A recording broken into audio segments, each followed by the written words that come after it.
In more news tonight, African countries at the just-ended Tourism Leadership Forum have agreed to establish a Pan-African private sector platform to help promote and market tourism on the continent.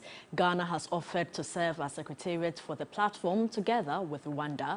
Komla Adom has a wrap of the 2022 conference, during which Ghana's Tourism Authority picked up an award for marketing destination Africa. Culture and hospitality also came alive in Gaborone, Botswana. It was an event that indeed united Africa. Representatives from private sector tourism operators, governments and tourism authorities were determined to make this one count. Panel members across sessions were deliberate in their contributions, and the demand was unanimous: remove the barriers that hinder intra-Africa tourism. Cost of travel, visa, flight ticket, and you don't have straight routes, so you have to fly elsewhere, and because of that it increases the cost of flying and even makes it more tiring. President of Botswana, Dr. Mokite Masisi, believes deliberate policies could help.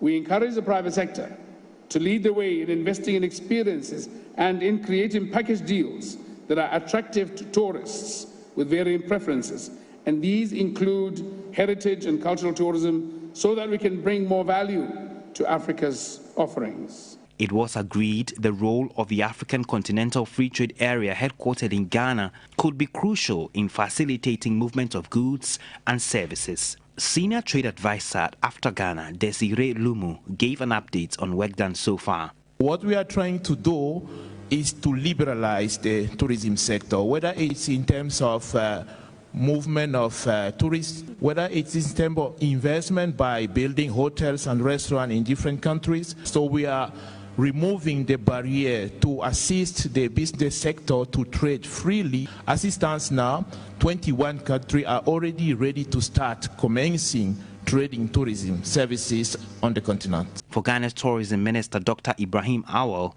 the time for Africa to take radical measures to add value to the continent's offerings is now. Outside the busy conference hall, delegates took some time off to experience Botswana's rich culture and music.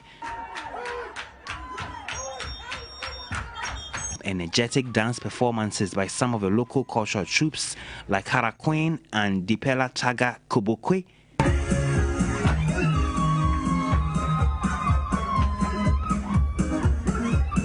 to electrifying stagecraft by top singers, Botswana came alive.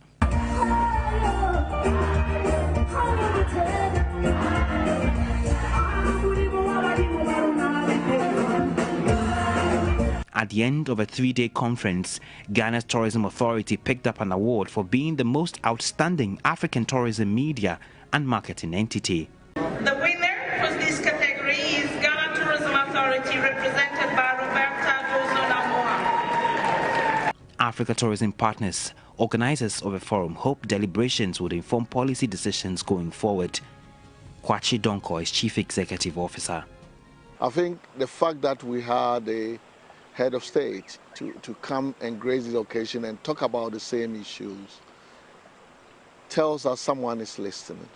They might not be able to implement everything, but the fact that they've given us a year means that it's very important. Another important success I will talk about, the private sector on the continent has never met in a single room to discuss how they are going to work together. So the fact that they have met and agreed to work together is a very, very great milestone. In the end, Africa indeed met in Botswana, because from the people to the food to the beautiful environment and tourism offerings, the Southern African nation showed it has more than just wildlife and natural resources. The country of just 2.5 million people also positioned herself as an amazing destination for meetings, incentives, conferences and exhibitions. No surprise it is hosting the Africa Tourism Leadership Forum for another 2 years. We shall be back here next year. Dumelang, which means good morning, out here in Gaborone, Botswana. Good people generally, brilliant experiences over the last few days and great lessons to take away from here. Thank you for staying with us on our musings from Gaborone, Botswana. Thank you. cooler, let the rain rain.